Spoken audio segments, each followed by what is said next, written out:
एक लड़के माइकल को देखते हैं जो जिगसॉ किलिंग का शिकार बन चुका था और वो खुद को एक अनजान कमरे में एक जानलेवा हेलमेट में फंसा हुआ पाता है। जिगसॉ अपना मैसेज एक वीडियो टेप मैसेज के जरिए भेजता है जहाँ पर उसे पता चलता है कि आखिर उसे यहाँ पर क्यों लाया गया। असल में माइकल पुलिस का एक खबरी होता है जो लोगों के बारे में पुलिस को इंफॉर्मेशन देता है। जिगसॉ के मुताबिक उसने बहुत से लोगों की लाइफ उन्हें अरेस्ट करवा के बर्बाद कर दी। जिगसॉ के गेम के रोल के मुताबिक उसके पास सिर्फ 1 मिनट है इससे पहले कि वो मास्क लॉक हो जाए और उसकी मौत हो जाए। जिगसॉ उसे हिंट देता है कि उस लॉक की चाबी उसकी आंखों के पीछे फिक्स कर दी गई है। आज उसका इम्तिहान था कि जिन आंखों से वो लोगों पर नजर रखता था क्या उनमें से एक आंख को वो सेक्रीफाइस कर सकता है, वो भी अपनी ही जान बचाने के लिए। माइकल चाबी को निकालने के लिए बहुत कोशिश करता है लेकिन उसका कुछ भी फायदा नहीं होता और लास्ट में टाइमर एंड होने पर उसकी फेस के चिथड़े उड़ जाते हैं। दूसरी तरफ हम देखते हैं कि डिटेक्टिव एरिक की उसकी बेटी के साथ बहस हो जाती है और वो गुस्से में उसे वहाँ से जाने के लिए बोलता है और बाद में जब उसे अपनी गलती का पछतावा होता है तो वो उसके पास जाने की कोशिश करता है लेकिन उसकी बेटी डैनियल का कोई अता पता नहीं था। बाद में डिटेक्टिव एलिसन एरिक को माइकल के क्राइम सीन की इन्वेस्टिगेशन के लिए बुलाती है क्योंकि माइकल ने एरिक के लिए एक नोट दीवार पर छोड़ा हुआ था और यहाँ पर हमें पता चलता है कि माइकल किसी और का नहीं बल्कि एरिक का ही खबरी था जो लोगों की इंफॉर्मेशन एरिक को प्रोवाइड करता था। दीवार पर लिखी नोट और हेलमेट मास्क पर बने लोगों को देखकर वो समझ जाता है कि आखिर ये मास्क बनता कहाँ है और इसी तरह एरिक बाकी डिटेक्टिव्स के साथ वो जिगसॉ की सीक्रेट एग्जैक्ट लोकेशन को फाइंड आउट कर लेता है जहाँ जिगसॉ उन्हें कैंसर का शिकार हुआ कमजोर हालत में मिलता है और वहाँ पहुँचकर उन्हें सारी बात क्लियर हो जाती है कि असल में उन्होंने जिगसॉ को नहीं ढूंढा बल्कि जिगसॉ ने अपनी स्मार्ट प्लानिंग के थ्रू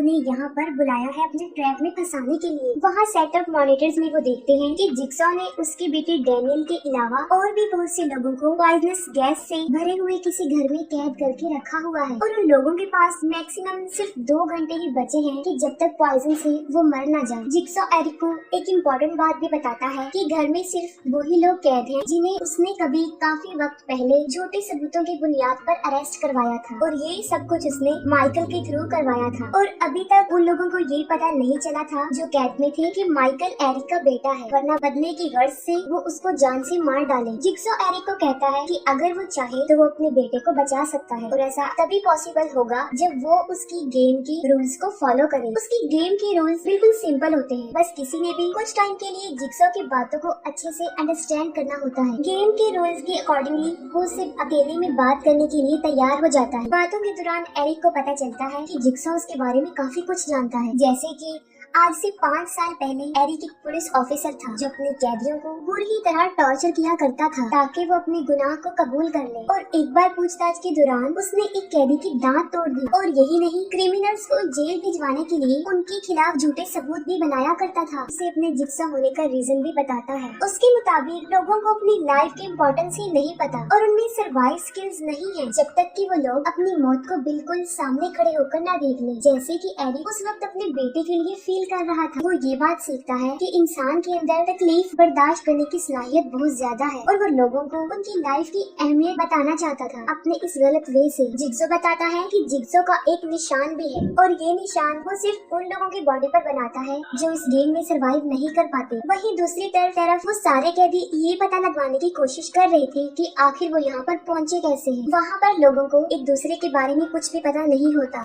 तलाशी लेते हुए अमेंडा को जिगसॉ की वो टेप मिल जाती है जिसमें उन्हें पता चलता है कि जिंदा रहने के लिए उनके पास 2 घंटे हैं जब तक कि वो पॉइजन गैस से उनकी मौत ना हो जाए। गेम को सरवाइव करने के लिए उन्हें रूम में छुपे एंटीडोट को फाइंड करना है जिसका सीक्रेट कोड जिगसॉ उन्हें पहेली के रूप में बताता है कि कोड सभी के दिमाग के पीछे मौजूद है और वो भी रेनबो की कलर की फॉर्म में है। जिगसॉ ये भी बताता है कि उन सबका उस जगह पर होना किसी एक चीज से लिंक्ड है जिसका क्लू उन्हें घर में छुपे ही एक्स मास से पता चलेगा। टेप रिकॉर्डर के साथ उन्हें एक की और एक नोट भी मिलता है जिसमें जिगसॉ ने उन्हें वार्निंग दी थी कि चाबी से डोर ओपन नहीं करना, लेकिन जेवियर जिगसॉ के रूल को इनकार करता है और चाबी से ही डोर ओपन करता है। लेकिन इससे दरवाजे के पीछे लगे पिस्टन ट्रिगर हो जाती है और डोर के होल से झांकते हुए गस की मौत हो जाती है। जिगसॉ ने जानबूझकर डोर की 2 रीजन की वजह से प्रोवाइड की थी क्योंकि उसे पता था कि उसके मना करने के बावजूद भी कोई ना कोई उस डोर को ओपन करने की कोशिश जरूर करेगा और उसकी डेथ हो जाएगी और दूसरी तरफ लोगों को ये बताना कि रूल को फॉलो करना जरूरी है, वरना उनका अंजाम भी यही हो सकता है। और थोड़ी देर बाद रूम का दरवाजा अपने आप ही खुल जाता है और पूरे घर को अच्छे से चेक करने के बावजूद भी उन्हें वहाँ से भागने का कोई रास्ता नहीं मिलता। लेकिन बाद में उन्हें एक बेसमेंट का दरवाजा मिलता है और जब वो वहाँ पर जाते हैं, जहाँ पर उन्हें जिक्सॉ का नया मैसेज, एक पुतला और कुछ और भी चीजें मिलती है और साथ में एक नाम ओबी भी दिया होता है जो उनमें से एक कैदी था। और तब उन्हें पता चलता है कि उन सबको यहाँ लाने वाला ओबी खुद ही है, लेकिन उसे खुद ये नहीं पता कि वो यहाँ पर कैसे आया। जिक्सॉ अपने मैसेज में बताता है कि उसने पॉइजन की 2 एंटीडोट भट्टी में छुपा कर रखे हैं और उनमें से एक ओबी का इनाम है सभी को किडनैप करके यहाँ पर लाने के लिए, और दूसरा उन कैदियों में से किसी एक का रिकॉर्डेड मैसेज एक पहेली थी, वो ये थी when you are in hell only devil can save you. और वो खत्म हो जाता है, लेकिन इस पर कोई ध्यान नहीं देता। जब ओबी का नाम रिवील होता है तब ज़ेवियर उसे मारने की धमकी देता है, लेकिन ओबी उसकी धमकी से नहीं डरता। वो अपनी मर्जी से भट्टी में एंटीडोट्स को पाने के लिए जाता है और अंदर जाकर सक्सेसफुली वो एक एंटीडोट ले लेता है, लेकिन दूसरे एंटीडोट की लालच में भट्टी का डोर अपने आप ही बंद हो जाता है और उसमें आग लग जाती है जिससे वो मारा जाता है और वो एंटीडोट भी वहीं खत्म हो जाता है। बाद में उन लोगों को एक और रूम भी मिलता है और रूम का टाइमर ट्रिगर हो जाता है। टेप को सुन लेने के बाद उन सबको पता चलता है कि ये रूम ज़ेवियर के टेस्ट के लिए है, जो कि एक ड्रग डीलर है। इन लोगों को ड्रग लगाने की वजह से वो जिम्मेदार है। जिक्सॉ के इस टेस्ट में ज़ेवियर को नीडल से भरे गड्ढे में से दरवाजे की चाबी ढूंढनी थी जहाँ पर वो दूसरा एंटीडोट था, लेकिन वो खुद ऐसा करने की बजाय अमेंडा को वहाँ पर धकेल देता है। बहुत ट्राई करने के बाद अमेंडा को की मिल जाती है, लेकिन तब तक टाइम आउट हो चुका था और वो डोर हमेशा हमेशा के लिए क्लोज हो जाता है। सबसे अलग होने के बाद ज़ेवियर फिर से रूम नंबर 1 में जाता है, जहाँ पर उसे एक नंबर मिलता है जिससे वो जिक्सॉ की बताई हुई पहेली को सॉल्व कर लेता है। जिक्सॉ ने सबके सर के पीछे लॉकर के सीक्रेट कोड को रेनबो के कलर में लिखा हुआ था। कोड लेने के लिए उसे मार डालता है और वहीं पर उन लोगों को इस बात का भी पता चलता है कि आखिर ऐसी क्या बात है जो सबको एक साथ जोड़ रही है। वो ये है कि डैनियल के अलावा सारे लोग जेल जा चुके हैं और उन सबको झूठे सबूतों पर जेल भेजने वाला कोई और नहीं बल्कि डैनियल का फादर एरिक है। और जब ज़ेवियर को ये पता चलता है तो वो डैनियल की तलाश में निकल जाता है और वहीं पर एडिसन को एक और रूम मिलता है जहाँ एक ग्लास बॉक्स में एंटीडोट रखा हुआ था। रिकॉर्डर को इग्नोर करते हुए उस एंटीडोट को उठाने की कोशिश करती है, लेकिन वो उसमें फंस जाती है जिससे उसकी वेन कटने से मौत हो जाती है। और अगर वो टेप रिकॉर्डर को सुन लेती तब उसे पता चलता कि उस ग्लास बॉक्स की चाबी कहाँ पर है और शायद उसकी मौत ना होती और वो एंटीडोट को भी पा लेती। एडिसन की चीखों से ज़ेवियर वहाँ पहुंचकर उसे ढूंढ लेता है और उसका कोड भी लेकर उसे वहीं मरने के लिए छोड़ देता है। थोड़ी देर बाद पॉइजन की वजह से एक लड़की की डेथ हो जाती है। काफी लोगों की बॉडी से कोड कलेक्ट करने के बाद ज़ेवियर डैनियल की तलाश में निकल जाता है। वहीं एरिक अपने बेटे की जान खतरे में देखकर अपनी होश खो बैठता है और वो जिक्सॉ को खूब मारता है उस लोकेशन का पता लगवाने के लिए जहाँ पर उसका बेटा है। और जिक्सॉ उसे एग्जैक्ट लोकेशन पर ले जाने के लिए तैयार हो जाता है, लेकिन वो एक शर्त रखता है कि अगर वो जाएगा तो वो भी अकेले। ज़ेवियर का पीछा करते हुए एक वॉशरूम में चला जाता है। ज़ेवियर अमेंडा को धमकी देता है कि वो उन्हें उसका नंबर बताए। तब अमेंडा उसे कहती है कि आखिर वो अपने ही पीछे लिखे हुए नंबर को कैसे अंडरस्टैंड करेगा, और इस गर्ज से ज़ेवियर अपने पीछे की स्किन को काट कर निकाल लेता है। तीनों में हाथापाई के दौरान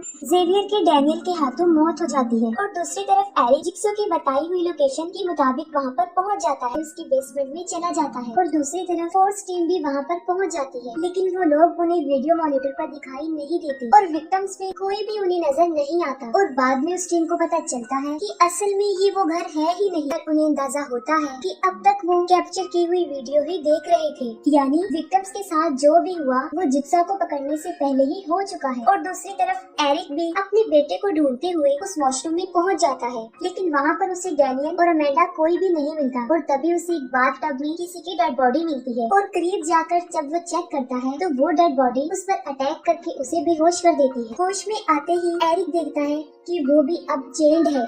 करीब रखे हुए टेप को सुनने के बाद एक राज रिवील होता है कि यहाँ पर मास्टरमाइंड जिक्सॉ के अलावा कोई और भी है और वो कोई और नहीं बल्कि खुद अमेंडा थी। और ये सब करने के पीछे उसका एरिक से रेवेंज था, क्योंकि वो कोई ड्रग्स नहीं लेती थी, लेकिन झूठे सबूत इकट्ठे करके एरिक ने उसे फंसा दिया और उसे जेल हो गई। और वहीं पर कैदियों के बीच फाइनली उसे ड्रग की लत लग गई। असल में एरिक ने उसकी लाइफ बर्बाद कर दी, लेकिन वहीं पर जिक्सॉ ने उस पर से ड्रग की लत को हटाकर उसे एक नई नई जिंदगी दी और लाइफ की इम्पोर्टेंस बताई। और इसीलिए अमेंडा जिक्सो से इम्प्रेस होकर उसके अंडर काम करने लगती है। और यहाँ पर उसका पहला शिकार था एरिक, और वो खुद जानबूझकर उन कैदियों में शामिल हुई थी ताकि अपनी मिशन को पूरा कर सके। और जिक्सो ने एरिक को ये भी बताया था कि उसका बेटा एक बिल्कुल सेफ जगह में है। दरअसल उसका इसी तरफ इशारा था और अमेंडा उसे हमेशा के लिए गेम ओवर कहकर उस दरवाजे को बंद कर देती है। और जिक्सो की एविल स्माइल के साथ ही ये मूवी यहीं पर एंड हो जाती है।